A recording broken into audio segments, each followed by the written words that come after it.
Hello दोस्तों, स्वागत है आप सभी लोगों का डेवलपिंग सक्सेस क्लासेस पर। आप सभी लोग स्वस्थ होंगे, मस्त होंगे और पढ़ाई में व्यस्त होंगे।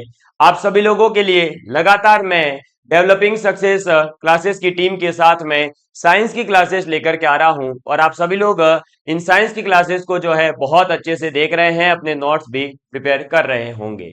आज से मैं आप सभी लोगों के लिए एक टॉपिक पर एक वीडियो, वो भी ओनली एंड ओनली 30 मिनट्स में उस टॉपिक को अपन कंप्लीट करने वाले हैं। उस टॉपिक के अंदर जो है कंप्लीट आपको पूरा ओवरव्यू दिया जाएगा, साथ ही साथ उससे आए हुए सभी पीवाईक्यूज को जो है अपन यहीं पर देखने वाले हैं। इसके अलावा ये क्लासेस बाइलिंगुअल रहने वाली है, यानी हिंदी और इंग्लिश मीडियम दोनों ही प्रकार के स्टूडेंट्स के लिए बहुत ही ज्यादा हेल्पफुल रहेगी। इसी के साथ आपको बताना चाहूंगा कि डेवलपिंग सक्सेस क्लासेस के द्वारा आप लोगों के लिए मैथमेटिक्स का एसएससी बैंकिंग के लिए हो या फिर अदर किसी भी एग्जाम के लिए कंप्लीट एक बैच लाया जा रहा है, जिसके अंदर आप लोगों को रिकॉर्डेड लेक्चर्स मिलेंगे, पीडीएफ नोट्स मिलेंगे, डाउट सॉल्विंग सेशंस रहेंगे और फुली सिलेबस जो है आपका कवरेज किया जाएगा। तो आज ही अभी ही डेवलपिंग सक्सेस ऐप को डाउनलोड करें और डेवलपिंग सक्सेस क्लासेस टीम के साथ में जुड़िएगा। अगर आपको किसी भी प्रकार की कहीं पर भी कोई प्रॉब्लम आती है तो आप इस नंबर पर जो है मैसेज कर सकते हैं या कॉल करके बात कर सकते हैं। इसी के साथ ही हमारा मेल आईडी भी है, जिस पर आप अपनी तरफ से कोई मेल सेंड कर सकते हैं। वो फीडबैक को लेकर हो सकता है, किसी इंप्रूवमेंट को लेकर के हो सकता है, या कोई प्रॉब्लम आ रही है तो। क्लियर। इसी के साथ आप लोगों के लिए एक एसएससी कॉम्बो टेस्ट सीरीज भी लॉन्च की गई है, जिसके अंदर CGL, CHSL, CPO, GD, MTS, stenographer सभी प्रकार के एग्जाम्स के क्वेश्चन जो है इंक्लूड रहेंगे, जिसमें आपके 2000 से ज्यादा टेस्ट आपको प्रोवाइड किए जाएंगे only on developing success app के ऊपर। क्लियर। चलिए, आज का हमारा पहला टॉपिक हम ले रहे हैं साइंस के अंदर फिजिक्स का पहला टॉपिक यूनिट एंड मेजरमेंट को लेकर के, जो आपके एग्जाम के अंदर एक या दो क्वेश्चंस कंटिन्यूअसली देखने को मिलते हैं, चाहे फिर वो एसएससी एमटीएस का एग्जाम हो, सीएचएसएल का एग्जाम हो, चाहे सीजीएल का एग्जाम हो। चलिए, तो अब हम शुरू करते हैं अपनी आज की क्लास। और सबसे पहले अपन आज बात करने वाले हैं फिजिकल क्वांटिटीज की। किसकी बात करेंगे? फिजिकल क्वांटिटीज की बात करेंगे। ठीक है। अब फिजिकल क्वांटिटीज क्या होती है? तो फिजिकल क्वांटिटीज का मतलब है all the quantities in the terms of which law of physics, क्या law of physics are described and whose measurement is necessary. तो फिजिकल क्वांटिटीज का मतलब है ऐसी भौतिक राशियां, ऐसी राशियां जिनसे जो है फिजिक्स यानी भौतिकी के नियमों को हम पूरा जो है डिस्क्राइब करते हैं, और साथ ही साथ जिनका मापन आवश्यक होता है, ऐसी राशियों को भौतिक राशियां कहा जाता है। तो फिजिकल क्वांटिटीज का मतलब क्या होता है? All the quantities in the terms of which law of physics are described and it they जो है उनका मेजरमेंट यानी कि whose measurement is necessary। Clear. Physical quantities को फिर हमने दो टाइप्स में डिवाइड किया है। फर्स्ट टाइप है स्केलर क्वांटिटी, जिसे हिंदी में कहेंगे अदिश राशि, और वेक्टर क्वांटिटी यानी सदिश राशि। आपसे अदिश राशि और सदिश राशि को लेकर के भी क्वेश्चन पूछा जा सकता है। अब देखिए, सबसे पहले हम समझते हैं स्केलर क्वांटिटी क्या होती है, यानी अदिश राशि का मतलब क्या है। स्केलर क्वांटिटीज वो क्वांटिटीज होती है जिनके पास में डायरेक्शन यानी दिशा और मैग्नीट्यूड यानी कि परिमाण, इन दोनों में से कोई एक होगा, या तो परिमाण होगा या डायरेक्शन होगी। क्लियर। दोनों नहीं होते हैं। तो the physical quantities which have only numerical value, magnitude but not direction, or it have a direction but not magnitude। Clear. तो वे भौतिक राशियां जिनमें केवल संख्यात्मक मान हो यानी मैग्नीट्यूड हो, लेकिन डायरेक्शन न हो। ठीक। एग्जाम्पल के लिए आप देख सकते हैं द्रव्यमान यानी मास, लंबाई यानी लेंथ, दूरी डिस्टेंस, चाल स्पीड, तापमान टेम्परेचर, कार्य वर्क, ये सभी जो है फिजिकल क्वांटिटीज आपके कैसी है? तो ये फिजिकल क्वांटिटीज स्केलर क्वांटिटीज के अंदर आती है। अब हम बात करते हैं वेक्टर क्वांटिटीज की। Vector quantities, the physical quantities which have both direction and magnitude. Clear? तो वो फिजिकल क्वांटिटीज, वो भौतिक राशियां जिनके पास में दिशा और परिमाण दोनों होते हैं, उनको कहा जाता है सदिश राशियां। ठीक, the physical quantities which have magnitude as well as direction. तो वे भौतिक राशियां जिनमें परिमाण व दिशा दोनों हो। एग्जाम्पल्स हम देखें तो विस्थापन यानी डिस्प्लेसमेंट, वेग यानी वेलोसिटी, त्वरण यानी एक्सेलरेशन, बल यानी फोर्स, बल आघूर्ण यानी टॉर्क, ये सभी किसके एग्जाम्पल हैं? वेक्टर क्वांटिटीज के, सदिश राशि के एग्जाम्पल है। आई थिंक आप जो है आप सभी लोगों को ये चीजें समझ आ गई होगी, आप लोग जो है इन्हें अच्छे से समझ पा रहे होंगे। तो फिजिकल क्वांटिटीज जिनको मापना जरूरी होता है और जिनके अंदर आपकी पूरी फिजिक्स के लॉज हैं वो डिफाइंड होते हैं। अब दो फिजिकल क्वांटिटीज होती है, एक होती है स्केलर क्वांटिटी, एक होती है वेक्टर क्वांटिटी। स्केलर क्वांटिटीज के पास में डायरेक्शन या मैग्नीट्यूड कोई एक होता है, लेकिन अगर हम बात करें वेक्टर क्वांटिटी की, तो वेक्टर क्वांटिटी के पास में दोनों होते हैं, direction as well as magnitude. Examples की बात करें तो स्केलर क्वांटिटी का एग्जांपल है मास और स्पीड। वहीं पर अगर हम बात करें हमारे वेक्टर क्वांटिटी की, तो इसके एग्जांपल है डिस्प्लेसमेंट, वेलोसिटी, है ना, और फोर्स, टॉर्क, ये सभी इसके एग्जांपल हैं। इसके बाद में हम कुछ इंपॉर्टेंट दो पॉइंट्स देखते हैं कि पहला पॉइंट ये है कि कोई भी वेक्टर के पास में यदि मैग्नीट्यूड और डायरेक्शन दोनों के दोनों जो है सेम हो, तो फिर ऐसे वेक्टर्स को हम क्या कहते हैं? इक्वल वेक्टर्स कहा जाता है। क्या कहा जाता है? इक्वल वेक्टर्स कहा जाता है। तो इक्वल वेक्टर्स क्या होते हैं? इक्वल वेक्टर्स वो वेक्टर्स होते हैं जिनके पास में आपके direction as well as magnitude both are same, यानी दोनों के दोनों सेम होने चाहिए। ठीक है, तो यदि परिमाण और दिशा दोनों समान हो तो दो सदिशों को समान सदिश कहा जाता है। Two vectors are said to be equal if both magnitude and direction are same. All non zero vectors जो है उनको अपन प्रॉपर वेक्टर्स कहते हैं। तो जितने भी शून्येतर सदिश हैं उन सभी शून्येतर सदिश को उचित सदिश कहा जाता है। प्रॉपर वेक्टर का मतलब है उचित सदिश। समझ में आ गई बात? प्रॉपर वेक्टर्स का मतलब क्या हो गया? उचित सदिश। क्लियर? चलिए, अब एक फिजिकल क्वांटिटी और आती है ना।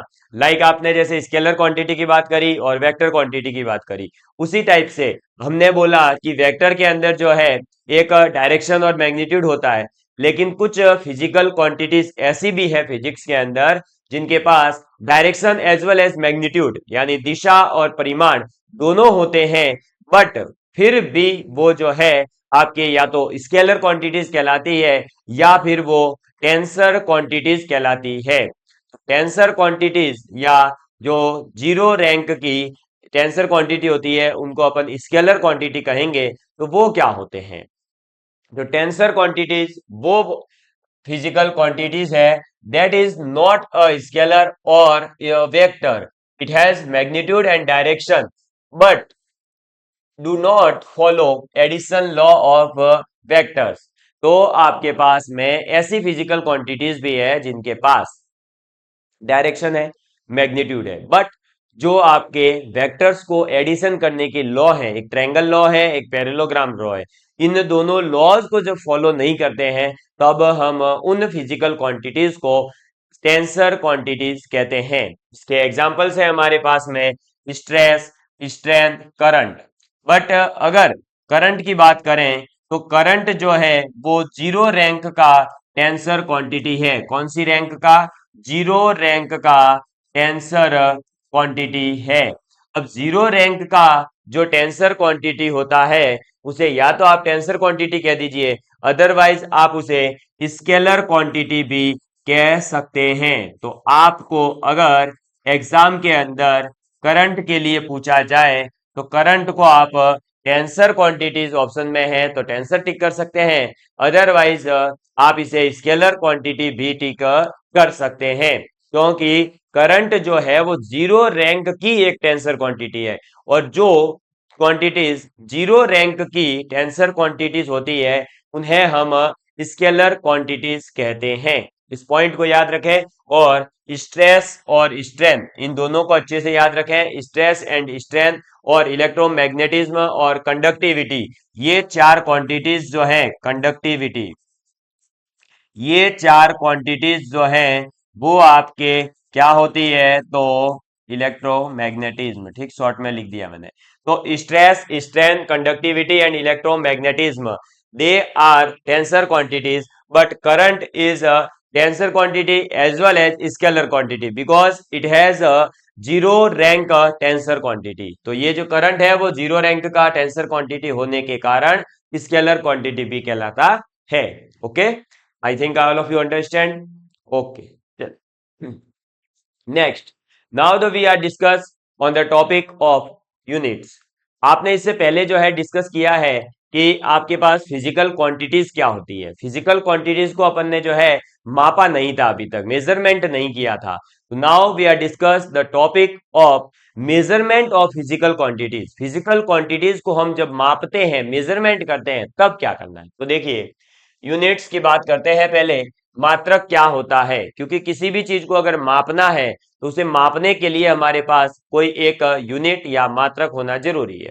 तो देखिए, मापन एक अज्ञात मात्रा की कुछ ज्ञात निश्चित मात्रा के साथ तुलना है, और यह निश्चित मात्रा ही मात्रक होते हैं। तो आपके पास में मापन यानी मेजरमेंट का मतलब होता है कोई एक ऐसी क्वांटिटी होगी जो अज्ञात है, अननोन है, और एक ऐसी होगी जो नोन होगी। उस नोन और अननोन का कंपैरिजन किया जाता है, और कंपैरिजन करते टाइम जो हमारे पास में एक निश्चित मात्रा होती है, एक डेफिनेट फिक्स वैल्यू होगी, उसी से कंपैरिजन करेंगे, है ना। तो जो डेफिनेट फिक्स वैल्यू है उसी को क्या कहते हैं, मात्रक कहते हैं, यानी यूनिट कहते हैं। इंग्लिश में देखें तो measurement is the comparison of an unknown quantity with some known fixed quantity, and the fix quantity is called unit. Clear. तो यूनिट यानी मात्रक का मतलब क्या होता है, यह आपको याद होना चाहिए। आपको बता दूं, पीवाईक्यू आज तक जो आए हैं वो स्केलर क्वांटिटी या वेक्टर क्वांटिटी को लेकर आए हैं। फिर अभी इससे आगे जो अलग अलग यूनिट्स आएगी उनके क्वेश्चंस आते हैं। तो देखिए, यूनिट्स जो हैं उनके दो टाइप्स है। यूनिट्स कितने टाइप्स की होती है, टू टाइप्स की होती है। एक होती है फंडामेंटल यानी कि मूल मात्रक, और एक होती है व्युत्पन्न मात्रक यानी डेराइव्ड यूनिट्स। क्लियर। अब मूल मात्रक क्या होता है इसकी बात करते हैं। तो मूल मात्रक वह मात्रक होते हैं जो दूसरे मात्रकों पर जो है मापन के लिए निर्भर नहीं करते हैं, और उन्हें मूल मात्रक कहते हैं। ये स्वतंत्र होते हैं। तो मूल मात्रक वो मात्रक होते हैं, वो यूनिट्स होती है जो किसी और पर डिपेंड नहीं करते हैं, इंडिपेंडेंट होते हैं। और हम ये कह सकते हैं कि मूल मात्रक ही वो मात्रक है जिनसे फिजिक्स के अंदर जितने भी यूनिट्स हैं वो सभी डेराइव्ड किए गए हैं, बनाए गए हैं। क्लियर। तो मूल मात्रक का मतलब आपको समझ में आ गया। बेसिक यूनिट्स या फंडामेंटल यूनिट्स क्या होती है, तो units that do not depend on other for measurement are known fundamental units, they are independent. Okay, चलिए नेक्स्ट व्युत्पन्न मात्रक की बात करते हैं, डेराइव्ड यूनिट्स की बात करते हैं। तो डेराइव्ड यूनिट्स क्या होती है, तो वह मात्रक जो मूल मात्रकों से उत्पन्न होते हैं, यानी मूल मात्रक जो है फंडामेंटल क्वांटिटी जो यूनिट्स है उनसे जो डेराइव्ड किए जाते हैं, जो उनसे बनाए जाते हैं, उन सभी मात्रकों को हम क्या कहते हैं, व्युत्पन्न मात्रक कहते हैं। और ये मात्रक जो है वो मूल मात्रकों पर निर्भर करते हैं।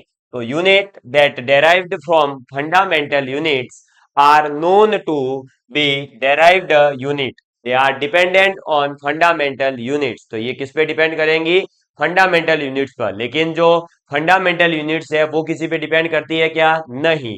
और उन पे डिपेंड कौन करता है, तो derived units depends on the fundamental units, यानी कि मूल मात्रक पर जो है निर्भर करते हैं व्युत्पन्न मात्रक। मात्रक कितने प्रकार के होते हैं? तो दो, फंडामेंटल यानी मूल मात्रक और व्युत्पन्न मात्रक।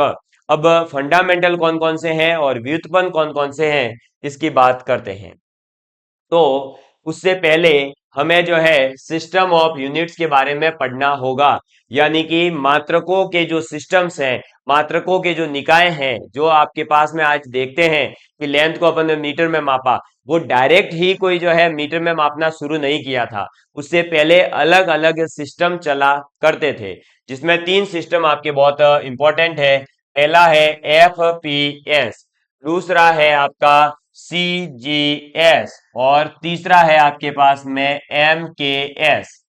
अब जो पहला सिस्टम है FPS, उसका मतलब था कि लेंथ को मापा जाएगा फुट के अंदर। लेंथ को किसमें मापेंगे? फुट के अंदर। पाउंड को किसमें मापेंगे? पाउंड में जो है मास को मापा जाएगा। तो मास को आप किसमें मापोगे? पाउंड में। किस सिस्टम के अंदर? FPS के अंदर। सिस्टम मतलब पद्धति। तो FPS पद्धति के अंदर फुट में लेंथ को मापा जाता था, पाउंड को मास के लिए, और सेकंड में अपन टाइम यानी समय के लिए। ठीक।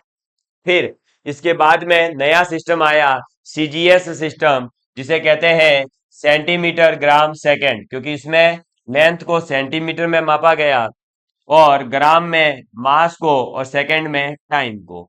जब FPS थोड़ा सा जो है मतलब डेवलप्ड हुआ तो CGS बना।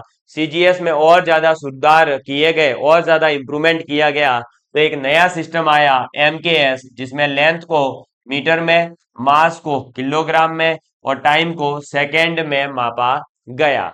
समझ में आ गई बात? तो सिस्टम ऑफ यूनिट्स कितने हैं? तीन है, FPS, CGS, MKS। FPS में फुट, पाउंड और सेकंड। याद रखना, ये पूछा जाता है सीधा सीधा, what is the meaning of FPS? तो foot, pound and second. What is the meaning of CGS? Centimetre gram second. And what is the meaning of MKS? तो मीटर किलोग्राम सेकंड। ओके, चलिए। फिर जो MKS सिस्टम था, उसी MKS system को और ज्यादा इंप्रूव किया गया। आप भी जानते हैं कि जो लोग ज्यादा इंप्रूवमेंट की तरफ फोकस करते हैं, वो लोग आगे लाइफ में सक्सेस प्राप्त करते हैं। तो वैसे ही जो हमारे साइंटिस्ट थे, वो लगातार कंटिन्यूअसली जो ये सिस्टम्स थे यूनिट्स के, उनको इंप्रूव करने पर फोकस थे। तो पहले FPS आया, फिर CGS आया, फिर MKS आया, और फिर लगा कि अब और भी कुछ फिजिकल क्वांटिटीज आ रही है। उन फिजिकल क्वांटिटीज की जो यूनिट्स है, वो इन MKS से अपन नहीं दे सकते, इसीलिए उसमें इंप्रूवमेंट किया गया और नया सिस्टम बनाया गया, जो पूरे वर्ल्ड वाइड माना गया, यानी इंटरनेशनली एक्सेप्टेड जो यूनिट्स है, उनका एक पूरा सिस्टम बनाया गया और उसे कहा गया SI, यानी कि इंटरनेशनल सिस्टम ऑफ यूनिट। और ये रैशनलाइज्ड है किससे? MKS की फॉर्म में। मतलब MKS को ही और ज्यादा इंप्रूव करके जो है SI सिस्टम को लाया गया है। SI सिस्टम के अकॉर्डिंग हमारे पास दो प्रकार की यूनिट्स हैं। एक है फंडामेंटल यूनिट्स, जो आपके पास 7 है। याद रखना, कितनी फंडामेंटल यूनिट्स है अकॉर्डिंग टू SI सिस्टम? 7। और कितनी सप्लीमेंट्री यूनिट्स हैं? तो दो हमारे पास में सप्लीमेंट्री यूनिट्स का है या कॉम्प्लीमेंट्री यूनिट्स है। समझ में आ गई बात? तो टोटल SI सिस्टम में 9 आपके यूनिट्स हैं, जो कि आपके पूरे के पूरे फिजिक्स की हर एक फिजिकल क्वांटिटी की यूनिट्स को डेराइव्ड करते हैं। देखिए, अब फिर आता है, ये रही हमारे पास में फंडामेंटल यूनिट्स। क्लियर? और ये है हमारे पास में सप्लीमेंट्री यानी कि कॉम्प्लीमेंट्री यूनिट्स। क्लियर?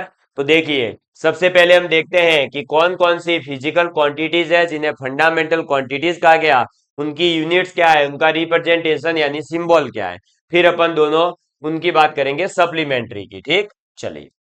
सबसे पहली जो क्वांटिटी है वो है मास, और मास का जो यूनिट है वो है किलोग्राम, जिसे अपन केजी से रिप्रेजेंट करेंगे। फिर दूसरा है लेंथ। लेंथ की यूनिट है मीटर, और मीटर को अपन स्मॉल m से रिप्रेजेंट करेंगे। क्लियर? टाइम, और टाइम का जो यूनिट है वो है सेकेंड और इसे एस से रिप्रेजेंट करते हैं। टेम्परेचर जिसके बारे में एसएससी सीएचएसएल 2019 के अंदर पूछा गया था और टेम्परेचर की यूनिट है केल्विन, ठीक है। और केल्विन के बारे में 2017 और 2017 के ही दो पारियों में, एक बार 11 अगस्त को एक बार 12 अगस्त को सीजीएल के अंदर पूछा गया था। इसे के से रिप्रेजेंट करते हैं। इलेक्ट्रिक करंट इसकी यूनिट होती है एम्पियर जिसे ए से रिप्रेजेंट करते हैं। लुमिनस इंटेंसिटी इसकी आपके यूनिट है कैंडेला और ये सीजीएल 2016 में पूछा गया था कि कैंडेला किसकी यूनिट है, तो लुमिनस इंटेंसिटी की, ठीक है। और इसकी जो सिंबल है वो है सीडी। फिर अमाउंट ऑफ सब्सटेंस, तो जो सब्सटेंस का अमाउंट होता है उसकी यूनिट होती है मोल, जिसका एसएससी सीजीएल 2021 के अंदर क्वेश्चन पूछा गया और इसको रिप्रेजेंट किया जाता है, सिंबल है MOL, ठीक है। अब इनकी शुद्ध हिंदी मैंने आपको नहीं बताई है, जैसे द्रव्यमान, लंबाई, समय, तापमान, विद्युत धारा, ल्यूमिनस इंटेंसिटी मतलब ज्योति तीव्रता और आपके पदार्थ की मात्रा, ठीक है। तो इनकी हिंदी आपको याद करने की जरूरत नहीं है, आप तो सीधे याद रखें। मास की जो है आपके यूनिट क्या है, किलोग्राम, लेंथ की क्या है, मीटर, टाइम का क्या है, सेकंड, टेम्परेचर का केल्विन, इलेक्ट्रिक करंट का ampere, luminous intensity candela, amount of substance mole. Represent करने का सिंबल क्या है, तो किलोग्राम का केजी, मीटर का एम, सेकंड का एस, केल्विन का के, एम्पियर का ए, कैंडेला का सीडी, मोल का MOL। क्लियर। इसके बाद सप्लीमेंट्री यूनिट्स दो है। प्लेन एंगल, एक सेकेंड, कितनी है, तो दो है। कौन कौन सी, प्लेन एंगल और सॉलिड एंगल, ठीक है। प्लेन एंगल की यूनिट है रेडियन और सॉलिड एंगल की यूनिट है स्टेरेडियन। सिंबल है रेडियन का RAD, रेड, और स्टेरेडियन का है SR, ठीक है।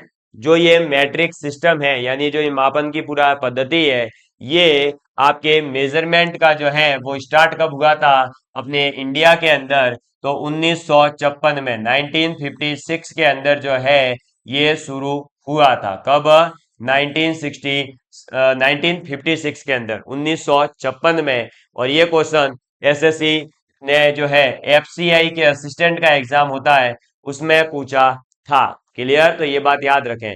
तो कौन कौन सी 7 फिजिकल क्वांटिटीज है जो बेसिक कहलाएगी, तो mass, length, time, temperature, electric current, luminous intensity, amount of substance.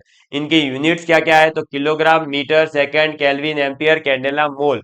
और दो है सप्लीमेंट्री, कौन कौन सी, plane angle, solid angle, radian, steradian, RAD, rad और SR। 1956 में यह सिस्टम शुरू हुआ अपने भारत में।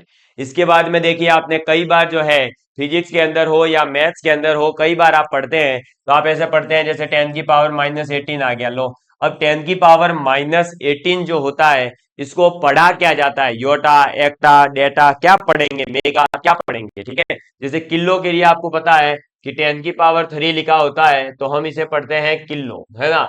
ऐसे ही 10 की पावर -18 लिखा है तो क्या पढ़ना है, 10 की पावर 15 लिखा है तो क्या पढ़ना है, वो भी हमारे दिमाग में रहना चाहिए। क्योंकि जो है एसएससी का जीडी का जो एग्जाम हुआ था उसमें एक बार इससे क्वेश्चन आया हुआ है। कैसे आता है देखो, 10 की पावर -1 अगर हो तो उसे पढ़ेंगे अपन डेसी और जिसे स्मॉल डी से रिप्रेजेंट करेंगे। 10 की पावर -2 हो तो सेंटी, ठीक है। 10 की पावर -3 हो तो मिली। 10 की पावर 6 वो भी माइनस में, ठीक है, तो माइक्रो। 10 की पावर -6, ठीक है, तो उसे अपन पढ़ेंगे माइक्रो। 10 की पावर -9 तो नैनो। 10 की पावर -10 तो एंगस्ट्रम, और इसे रिप्रेजेंट करने का तरीका होता है ए के ऊपर डॉट लगाते हैं, ठीक है। 10 की पावर -2, सॉरी, 10 की पावर -12 तो पीको, पी से। 10 की पावर -15 तो फेम्टो, या जिसे अपन फर्मी भी कहते हैं, स्मॉल एफ से रिप्रेजेंट करते हैं। ये दिख रहा होगा, नहीं दिख रहा है तो ये पीडीएफ नोट्स आपको मिल जाएंगे। 10 की पावर -18 तो एटो। 10 की पावर 1 तो डेका। 10 की पावर 2 तो हेक्टो। 10 की पावर 3 तो किलो। 10 की पावर 6 तो मेगा। 10 की पावर 9 गीगा। 10 की पावर 12 टेरा। 10 की पावर 15 पेटा और 10 की पावर 18 एक्सा, ठीक है। तो ये आपको याद रखना है कि 10 की पावर में क्या होगा तो क्या पढ़ते हैं। इसको कोई ज्यादा समझने वाली बात है नहीं, ये तो रट्टा मारना पड़ेगा, ठीक है। चलो, इसके बाद में कुछ इंपॉर्टेंट यूनिट्स हैं जिनके अपने को वैल्यूज याद करने हैं। वो क्या होते हैं क्या नहीं होते वो सब लिखा है, लेकिन इतना ज्यादा पढ़ने की जरूरत नहीं है। जैसे एस्ट्रोनॉमिकल यूनिट। एस्ट्रोनॉमिकल यूनिट जो है वो डिस्टेंस है बेसिकली। और किसकी डिस्टेंस है? तो डिस्टेंस है ये अर्थ और सन के बीच की। ठीक है, तो अर्थ और सन के बीच की एवरेज डिस्टेंस जो है उसे अपन एस्ट्रोनॉमिकल यूनिट कहते हैं। और इसकी वैल्यू कितनी होती है? तो वैल्यू होती है 1.496 इंटू 10 की पावर 11 मीटर। ठीक है, तो 1.496 इंटू 10 की पावर 11 मीटर, याद रखना। लाइट ईयर क्या होता है? तो लाइट के द्वारा एक जो है आपके दिन के अंदर, मतलब सॉरी, एक साल के अंदर लाइट के द्वारा यानी प्रकाश के द्वारा एक साल में जितनी दूरी तय की जाती है, जितनी डिस्टेंस ट्रेवल की जाती है, उसे कहा जाता है लाइट ईयर।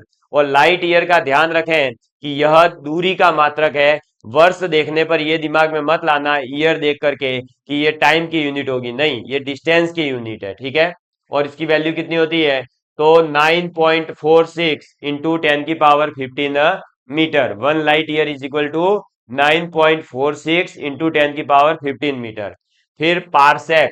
पारसेक जो है ये लॉन्गेस्ट डिस्टेंस जो है मापने का अपना क्या है, एक तरीका है। या अपन ये कह सकते हैं कि it is the largest unit of measurement of distance. तो डिस्टेंस मेजर करने की सबसे बड़ी जो यूनिट है वो है पारसेक। और एक पारसेक बराबर होता है 3.1 इंटू 10 की पावर 16 मीटर। कितना होता है? 3.1 इंटू 10 की पावर 16 मीटर। और एक पारसेक बराबर होता है 3.26 लाइट ईयर। कितना? 3.26 लाइट ईयर के इक्वल होता है एक पारसेक। और दूरी मापने की सबसे बड़ी यूनिट जो है वो पारसेक ही है। ठीक, इसके बाद में सोलर डे का मतलब होता है कि अर्थ जो है वो अपना पूरा एक रोटेशन अपने एक्सिस पर कंप्लीट करता है, उतने में जितना टाइम लगेगा उसी को कहते हैं सोलर डे। सोलर ईयर होता है, तो वो सोलर ईयर का मतलब है कि अर्थ जो है वो अपना रिवॉल्यूशन सन के अराउंड एक पूरा कंप्लीट करने में कितना टाइम लेगा। और वो आपको पता है 365.25 दिन लगते हैं। लूनार मंथ का मतलब होता है कि जो मून है वो मून अर्थ का एक चक्कर कंप्लीट करने में कितना टाइम ले रहा है, तो वो लेता है 29.5 दिन। इसी को कहते हैं एक लूनार मंथ। और सैक जो है वो आपकी स्मॉलेस्ट प्रैक्टिकल यूनिट है टाइम को मापने की। तो टाइम को मापने की स्मॉलेस्ट प्रैक्टिकल यूनिट कौन सी है? तो 10 की पावर-8 सेकेंड। कौन सी है? 10 की पावर-8 सेकेंड है। क्लियर, ये याद रखना। इसके बाद में ये कुछ और भी ज्यादा इंपॉर्टेंट यूजफुल मैंने यूनिट्स लिखी है जो आपको पता होनी चाहिए, डायरेक्ट पूछी जाती है। जैसे 1 इंच, 1 इंच का मतलब होता है 0.0254। एक मील का मतलब होता है 1.609 इंटू 10 की पावर 3। एक फुट का मतलब होता है 0.3048 मीटर। एक नॉटिकल मील, इसके बारे में सीजीएल में आ चुका है क्वेश्चन, 1.852 इंटू 10 की पावर 3 मीटर। ये एक नॉटिकल मील की वैल्यू पूछी गई थी। एक यार्ड का मतलब होता है 0.9144 मीटर। एक बैरन का मतलब होता है 10 की घात-28 मीटर स्क्वायर। एक एकड़ का मतलब होता है 4047 यानी 4047 मीटर स्क्वायर। एक हेक्टेयर का मतलब होता है 10 की पावर 4 मीटर स्क्वायर। एक टन का मतलब होता है 1000 किलोग्राम।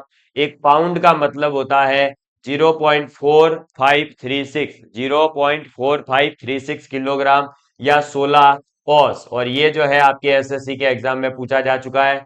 एक कुंटल का मतलब होता है 100 यानी कि 100 किलोग्राम, 100 किलोग्राम। और एक स्लग का मतलब होता है 14.57 किलोग्राम। एक स्लग का मतलब कितना होता है? 14 यानी 14.57 किलोग्राम। इसके बाद में एक जो है आपके मास को मापने की, द्रव्यमान को मापने की जो सबसे बड़ी प्रैक्टिकल यूनिट है वो है आपकी क्या? वो है C S L. C S L का मतलब है चंद्रशेखर लिमिट। तो एक चंद्रशेखर लिमिट जो है उसका मतलब होता है 1.4 टाइम्स द मास ऑफ सन, यानी सन का जो मास है उसका 1.4 से मल्टीप्लाई कर दीजिए। ठीक, फिर एक एटॉमिक मास यूनिट का मतलब होता है 1.66 इंटू 10 की पावर -27 kg। एक बार का मतलब है एक एटीएम, और एक एटीएम बराबर होता है 10 की पावर 5 न्यूटन पर मीटर स्क्वायर या 10 की पावर 5 पास्कल। एक मिली बार का मतलब होता है 10 की पावर 2 पास्कल। एक टॉर का मतलब होता है 1 मिलीग्राम ऑफ Hg कॉलम। तो जो पारे को माप, पारे से भरा हुआ एक स्केल आता है ना जिसमें अपन मापते हैं टेम्परेचर वगैरह, वो, और या फिर प्रेशर मापने का स्केल होता है, ठीक है, Hg कॉलम में वो बताता है। तो 1 mm का मतलब हो गया एक टॉर। एक क्यूरी का मतलब होता है 3.7 इंटू 10 की घात 10 डिसइंटीग्रेशन पर सेकेंड। डिसइंटीग्रेशन मतलब डीके होना, नष्ट होना। फिर एक रोइंटजन जिसने एक्सरे की खोज करी थी, है ना, एक्सरे की खोज करने वाले वैज्ञानिक का नाम है रोइंटजन। उन्हीं रोइंटजन के बराबर जो है एक वैल्यू है, एक रोइंटजन की वैल्यू दे रखी है, वो है 2.58 इंटू 10 की पावर -4, ये याद रखना। और लास्ट आपका इंपॉर्टेंट क्वेश्चन जो ये पूछा गया है कि ब्रह्मांड का जो विस्तार हो रहा है, यानी कि एक्सपेंड, जो एक्सपेंड हो रहा है अपना यूनिवर्स, उसको मापने के लिए आप किसका यूज करते हैं। तो ये जो ब्रह्मांड का पूरा विस्तार हो रहा है, इस ब्रह्मांड के विस्तार के लिए जो क्वांटिटी यूज की जाती है वो एक है आपका कांस्टेंट, और जिसे अपन कहते हैं हब्बल स्थिरांक। तो क्या कहते हैं, हब्बल स्थिरांक, यानी हब्बल्स कांस्टेंट। तो हब्बल कांस्टेंट जो है उसका यूज करते हैं अपन ब्रह्मांड के विस्तार को मापने के लिए। तो ब्रह्मांड के विस्तार को मापने के लिए किसका यूज किया जाता है, हबल कांस्टेंट का। तो यूनिट एंड मेजरमेंट से रिलेटेड जो भी क्वेश्चंस आपके बन सकते हैं एग्जाम में, वो मैंने आपको एक साथ एक ही वीडियो के अंदर बता दिए हैं। ठीक है, तो मुझे उम्मीद है कि अगर आपने ये पूरा वीडियो अच्छे से देख लिया तो आपका जो एक या दो क्वेश्चंस आने वाले हैं वो प्रॉपर तरीके से सही हो जाएंगे। Thank you.